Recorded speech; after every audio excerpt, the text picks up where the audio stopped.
সূরা আনফালের শুরুতে আল্লাহ তাআলা একজন প্রকৃত মুমিন, খাঁটি মুমিনের 5টি গুণ উল্লেখ করেছেন। আল্লাহ তাআলা ইরশাদ করেন, ইন্নামাল মুমিনুনা আল্লাযীনা ইযা যুকিরাল্লাহ ওয়াজিলাত কুলুবুহুম ওয়া ইযা তুলিয়াত আলাইহিম আয়াতুহু যাদাতহুম ঈমানান ওয়া আলা রাব্বিহিম ইয়াতাওয়াক্কালুন। আল্লাহ তাআলা বলেন, মুমিন তো হলো তারা যখন তাদের সামনে আল্লাহর আলোচনা হয়, আল্লাহর নাম যখন তাদের সামনে স্মরণ করা হয়, তখন তাদের দিল, তাদের অন্তর আল্লাহর ভয়ে কেঁপে ওঠে।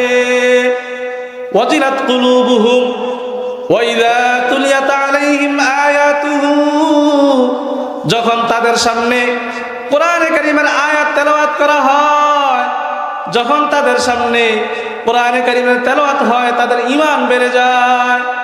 ওয়া ইযা তুলিয়াত আলাইহিম আয়াতুহু যাদাতহুম ঈমানা ওয়া আলা রাব্বিহিম ইয়াতাওয়াক্কালুন, আর তারা শুধুমাত্র আল্লাহ তাআলার উপরে ভরসা করে। আল্লাহ পাক রব্বুল আলামিন এরপরে বলতেছেন, মুমিন কারা? আল্লাযীনা ইউকিমুনাস সালাহ ওয়া মিম্মা রাযাকনাহুম ইউনফিকুন। মুমিন তো হলো তারা যারা 5 ওয়াক্ত নামাজ কায়েম করে, নামাজকে ঠিক মতো আদায় করে, নামাজ দিয়ে কোনো অবহেলা করে না, নামাজ দিয়ে কোনো অলসতা করে না। যখনই আল্লাহর পক্ষ থেকে আহ্বান আসে, যখনই মসজিদের মিনারা থেকে আজানের আওয়াজ ভেসে আসে, তখন সে তার ঘরে থাকতে পারে না। মুমিন আজান হয়ে গেলে আর কম্বলের নিচে থাকতে পারে না। মুমিন আজান হয়ে গেলে লেফের নিচে থাকতে পারে না। মুমিন যখন আজান হয়ে যায়, তার শরীরের মধ্যে জ্বালা পড়া শুরু হয়ে যায়।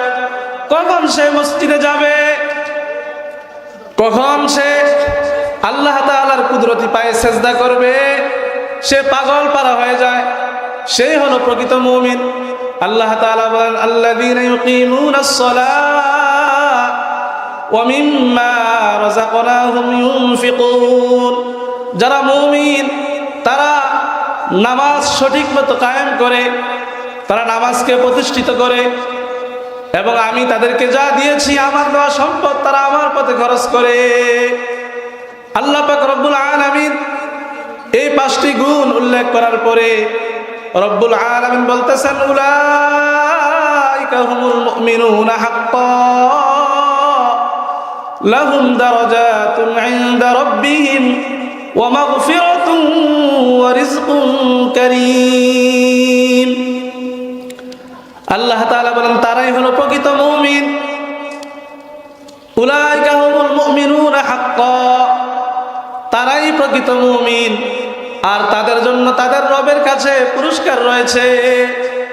আল্লাহ পাক রব্বুল আলামিন মুমিনের জন্য অনেক পুরস্কারের ব্যবস্থা করে রেখেছেন। আমার ভাইয়েরা, আমার বন্ধুরা, যদি আল্লাহর দেওয়া পুরস্কার, আল্লাহর দেওয়া জান্নাত পেতে চাই, তাহলে আমাকে প্রকৃত মুমিন হতে হবে। এখন তো আমরা সবাই মুসলমান, নামের মুসলমান, আমাদের নামের সাথে কাজে কোনো মিল নাই। আমি নিজে মুসলমান দাবি করি, কিন্তু মুসলমানিত্ব আমার মধ্যে নাই।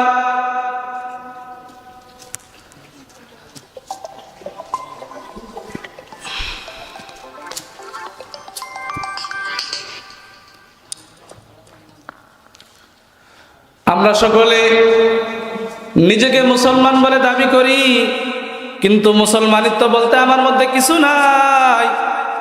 এজন্য একজন কবি বড় সুন্দর করে বলেছেন, हम मुसलमान है मगर हम में मुसलमानी नहीं, हम मुसलमान है मगर हम में मुसलमानी नहीं, हम में ईमान है मगर हम मोमिने कामिल नहीं, हम में ईमान है मगर हम मोमिने कामिल नहीं।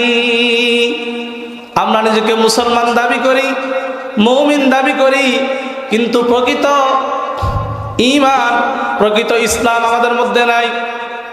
প্রকৃত মুসলমান কাকে বলে?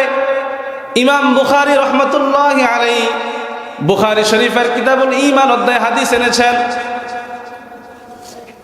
রাসূলুল্লাহ সাল্লাল্লাহু আলাইহি ওয়াসাল্লাম ইরশাদ করেন, মুসলমানকে, খাঁটি মুসলমানের পরিচয় কি? নবীজি বলেন, আল মুসলিমু মান সালিমাল মুসলিমুনা মিন লিসানিহি ওয়া ইয়াদিহি ওয়াল মুহাজিরু মান হাজারা মা নাহাল্লাহু আন। খাঁটি মুসলমান তো হলো ওই ব্যক্তি